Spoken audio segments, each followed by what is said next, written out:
Right, okay. Right, Hakology.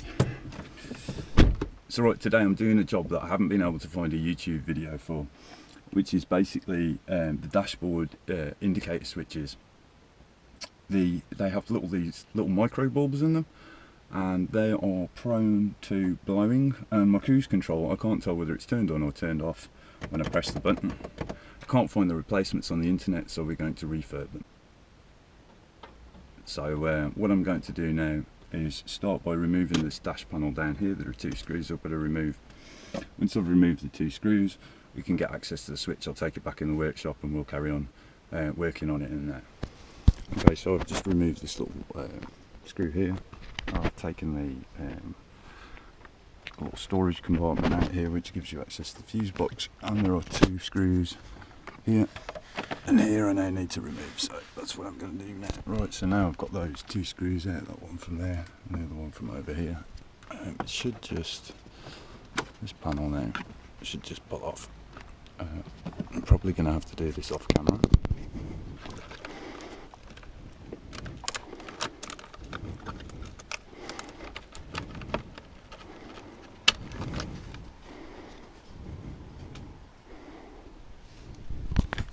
Okay, so once you've removed the offending switch from the car, the next job is to take the little lamps out of the torch, and they're inside these teeny little plastic standoff parts, I suppose.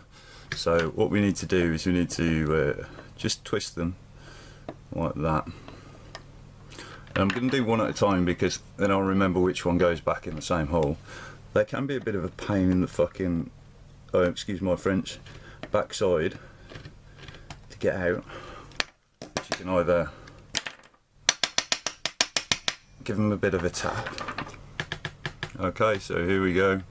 We've got the lamp out, and then the replacement bulbs I have are, we'll go and get those now. Okay, so these are the replacement bulbs. I shall put like a description of where I got them on eBay from. I'm kind of hoping that these are going to fit. They do look slightly larger, but I might just be my eyes. So let's get one of these out, and what you want to do is get like a pair of tweezers or a little pin and lift the legs out of these tracks here and pull the little wires out.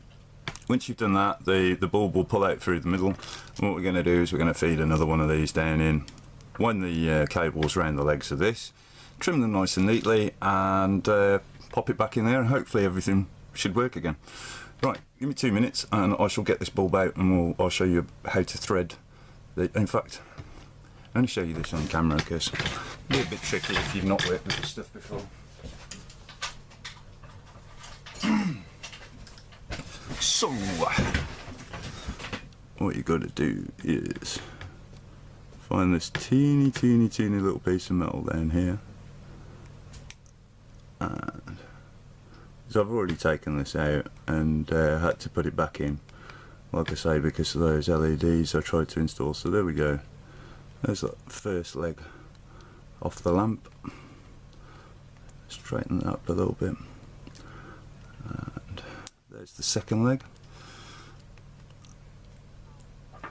So there is the old blown bulb. I think it's blown anyway. Could do a continuity test on it and see what happens, but let's just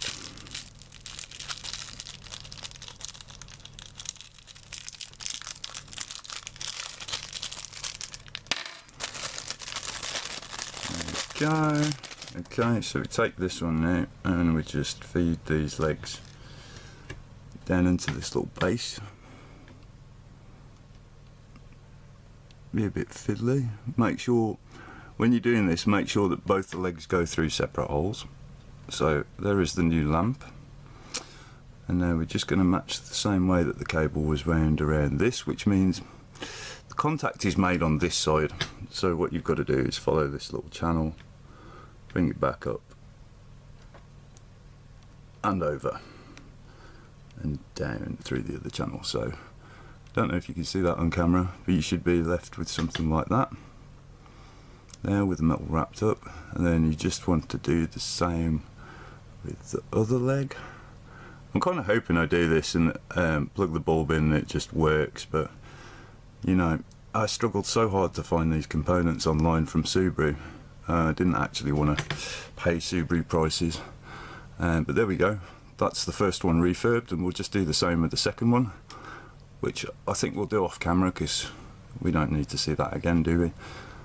There is the bulb fitted, and there is the way it is wrapped around the back. Now, I'll just trim the cables on camera.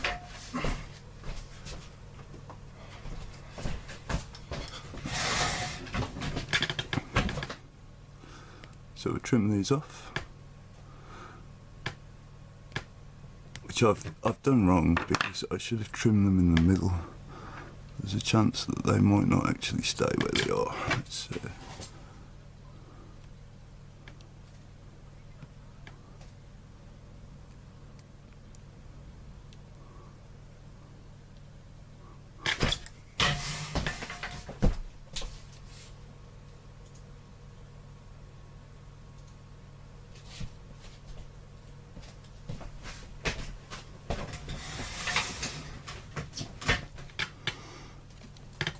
So yeah, just make sure these little bits of cable are pushed in like that, and we should be good to go. This one should be good to go back in. So I'm just going to do the other one, perform the same in reverse to refit everything. So we just push this back into the switch like this.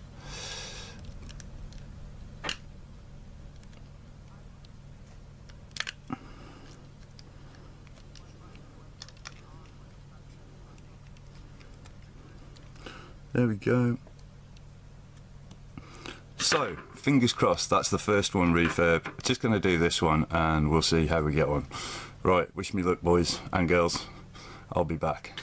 Okay, so I've replaced the bulbs and the switch. Next job is just to go and fit everything and see that it works. I shall get some footage on the GoPro and hopefully everything works great. And we now have a Vic switch that wouldn't cost me a tenner and cost me about £2 to refurbish. So let's go try it. Okay, so we've reinstalled the switch. We have just put the ignition on. I don't actually know if I need the lights on to do this. That's weird. Why is that sitting so far forwards? It shouldn't be like that. It should be like that. Right, okay, so ignition is on. Oh yeah, buzzing. Oh my god, we've done it. Look at that, boys and girls. Fantastic. As always, you've been watching Hakology. Have fun hacking. This is just a fun little video to get me back into the making of videos and shit. But yeah, look at that. Oh fuck me, I can tell when my cruise control is on.